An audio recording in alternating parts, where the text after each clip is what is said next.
Hi, welcome back. So we're in Chapter 6, Prediction by RCC at the outline Prediction by Regression to discuss the sub-outline of nonlinear regression. Basically, we have established so far the idea of a linear regression in principle from a univariate and multivariate perspective. And now the problem is that the linearity is not always exist. So whatever line you're trying to fit in here, you will fail actually to capture a large amount of the deviation of this data. And it's obvious that the data here is not linear. To this end, the idea was to establish a mechanism where we can actually design a model that is able to break down this linearity to a non-linearity. And that's exactly the main discussion in here. Now, the good news, this framework stay with us. But what we're going to change, actually, we're going to manipulate this X design matrix. The point here, we're going to take this X and transfer this X into a different dimension, where perhaps by doing so, we'll be able to manipulate this line from linear to be not linear. Because we know that the linear line, based on the degree of the X, should be by power of 1. But imagine if I take power 2 of the same value, then this is going to be some sort of a parabola. And imagine if I take it to a power of 3, then I will take another shape of that line, and so on and so forth. The way we do that through something called transformation of this design matrix, or the variable of the X. Now, the good news is that if you understand this on one variable, take the same concept into as many variables as you like, and we will still rely on the exact same formula to capture the best weights in here. What kind of transformation we have? Well, I could use something called a polynomial degree, different degree. For example, imagine if I take, for the first observation, right, take a second degree of the X, or maybe a third degree of the X to power of K. The same thing I could do for every observation I have. Now, I have just created a complete new transformation of the new matrix from just only 1 degree into a K number of degree. This kind of transformation we call a polynomial transformation. But the only difference here, as we know, that I have to multiply this by some sort of W's, or the weight vector. And then once again, I'm going to get my Y, how many W I have to account for here, which is going to be exactly equal to the same number of transformation I have done. This transformation, it will bend this line as we have seen here. This is the basic idea. This is the main idea. And now how to capture the best set of weights, I'm going to get back to the exact same thing here. This matrix will be called now a phi matrix. The new form or shape of this minimization of the square error will lead you to the best vector of W that we are trying to talk about. Again, capture the R squared to see how good the model fit the data. I could do different kind of a transformation. Maybe I could, like, taking again the exact same variable, and then maybe take the sine of that variable, or maybe the cosine. One of the most maybe also popular one called the radial base function. The idea is I would like to take this X and I subtract this X from the base that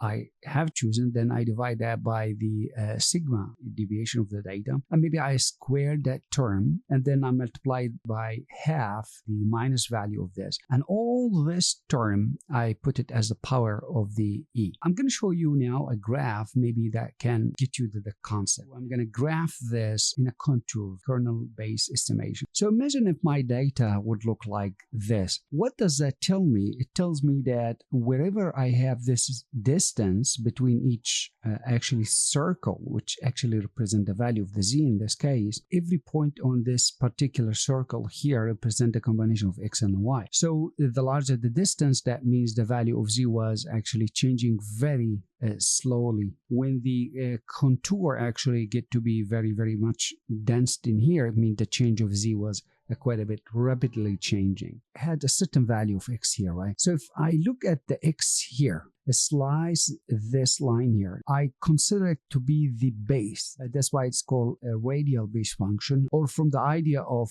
Gaussian, it's called the mean. Imagine the data here in terms of the Y looks like this, whereby the center of this graph is going to be the most centered point in the hill here. And then what I would do, I would capture the point that is around this line. So how far these points are from this particular base. base. And this base corresponds to this equation here based on this. The value out of this function tell you how far the y was deviated from this particular base. And why is that important? Because later on, I could capture the change of y based on actually a particular feature of x. This great transformation, or the idea here, will make a great sense. So the question later on will be, how many bases shall I choose? How about the sigma values, etc.? For example, let's say I select 5 bases, right? And the selection of the bases could be random, could be by observation. So in this case, I take the original x, and then I will get a new value based on base 1, base 2, and all the way based on base 5. This particular row is transforming the first value of the x based on them. Here I have a new phi matrix, once again as we did before with the polynomial, but here transformation based on this radial base function skull. And the same exact thing, I'm going to go for the w's, and then it's going to give me the y. To capture the w, we will again stick with the exact same formulas we have seen before. But when we actually graph the data, you'll see the radial bases will be more flexible of getting this kind of shapes, which is going to make sense because we could see that this line of motion, it just corresponds to the idea of Gaussian bell curve, whereby with the polynomial transformation will be more extreme. Now, the last thing maybe before we close down and get back to the code, and we have seen this polynomial or maybe radial base function transformation, etc. I could actually choose like large amount of bases where I'm going to get a perfect shaping draw over the data. Maybe I could also choose a large degree of polynomial as well to make sure that I get into every piece of the data in here. This problem, it's called the overfitting problem. I am extreme in both ends here. It seems like I focus too much on my data point where I'm training my model. This is only a training data. I mean, these points that you see, they do not represent the actual population, if you will, or the behavior or the environment of such a problem. So choosing the basis or choosing the degree of the polynomial or choosing the function of transformation. And this is where the idea of something called regularization of the model based on something called L1 and L2, norm 1 and norm 2, lasso and the ridge. What is the framework again? My framework is taking this W0 plus W1 x1 all the way to WK, for example, XK. X, I'm using any kind of transformation. Evaluate this model by looking at the least square error. Now, what does lasso and ridge say? We are going to add a new term to this. I'm going to choose a value, I'll call it lambda for now, and take the sum of every w, square of it. It's called actually the ridge or the L2 regularization. Now, if you take the exact same formula, but again w, with the sum of all the absolute value of the w, now this term is called the lasso or the L1 norm. Visualization perspective, let me say. And what the point is in here, since I am so free to do as many degree I want, as many bases I want, we wanted to add this term to every W to be accountable for your choice. If you look at the ridge here, along the choice of these W's, you will get to the minimum where the best W's or the best value of this entire term happens at this minimum. Well, instead of looking for 6 W's, I think this one is going to be looking for only 4. So imagine this is 10, 8, 4. Well, that was all about what you should understand given that your data does not have a linear aspect. Now, next what we're going to do, we take all this theoretical understanding of what we're talking about and transfer this into kind of a practical experience. We're going to be dealing with this fictitious data set. By the way, choosing 2 dimension or 3 or 4, whatever dimensions, the idea remain the same. But for visualization purpose, I have chosen to pick this 2 variables. We need some kind of a W0 plus some value of W1, and of course multiply by every value of X, since we're dealing on the dimension. So I have this line, and it is obvious that this is not going to be a good news. Now what we can see from this contour, the distribution of the y here, same thing for the x. Now let's go with the polynomial transformation. This data, these numbers here, is not comfortable to deal with. That's why we need to actually normalize them. So we have now the x polynomial normalized and the y polynomial.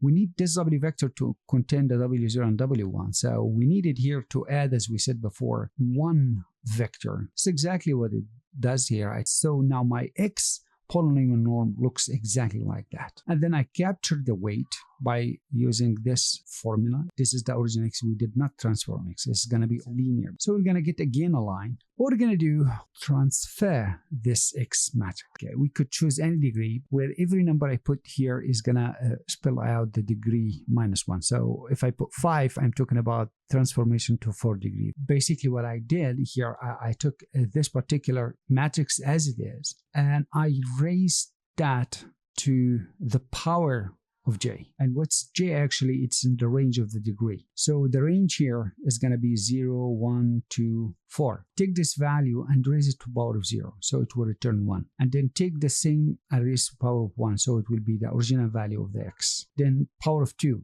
all the way to degree of 4. So I have transformed my x, fit the line of this 4 degree. Well, I can change as many degrees as I want to 8, which is going to be 7 degrees. You see the line I changed 7 degrees and so on and so forth. And in the polynomial transformation, this is on degree 4. And you could see the MSE is 14. It's dropped almost half. Well, it seems doing better and better. So when we went higher and higher, the degree, you could see here, the MSE is smaller and smaller. We need to actually regularize that. What I did in here, actually, from each degree, we will have the degree against its square.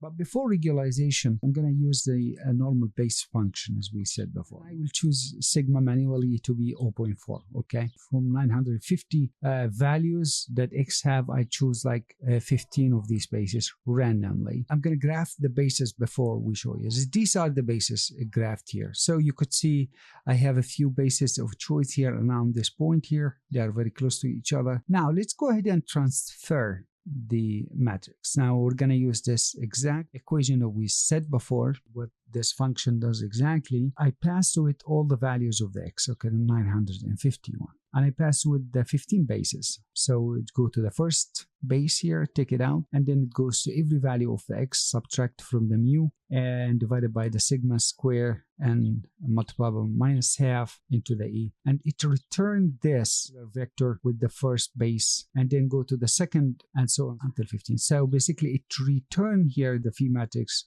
looks like this. You could see here what happened. Radial base function decided to be a little bit smoother, way better than the polynomial does with different degrees. Now, regularization using the L1 and the L2, as we said, so I could have chosen a certain lambda here. Just a graph, capture the normal RSS and MSE and see how good the model is. Well, seems to be promising. I did just lambda range here from 0.01, which is I have chosen to 0.03. And if I graph here against the MSE, at the smallest the lambda, it seems to work well. It's going to be quite a bit subjective to different opinions. Now we are ready actually to move to the next section of the map by classification problem. And that's exactly what we're going to do next. I will see you then.